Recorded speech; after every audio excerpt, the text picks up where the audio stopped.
తీయాల్సింది viral అవ్వాల్సింది ఇదే. ఏంటి తీస్తున్నావు కదా? ఆడపిల్లలకు అన్యాయం చేసి పెద్ద మొగోళ్ళమని తలెత్తుకొని తిరిగితే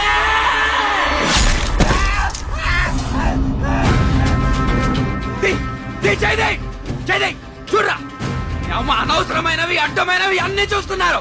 అసలు చూడాల్సిందిదే. ఎందుకు నరుకుతున్నానో, ఏం చేస్తే నరుకుతున్నానో చెప్పి పెంచాడికి.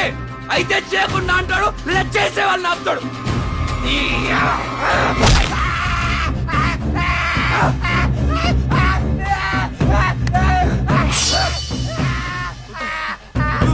మీలాంటి కొడుకులకి కోట్లు సమాధానం చెప్పలేకపోవచ్చు, కన్నీళ్లు సమాధానం చెప్పలేకపోవచ్చు, కానీ నా చేతిలో ఉన్న కత్తి సమాధానం చెప్పొద్దే. భయమా భయమా భయం భయం భయం భయం భయం భయం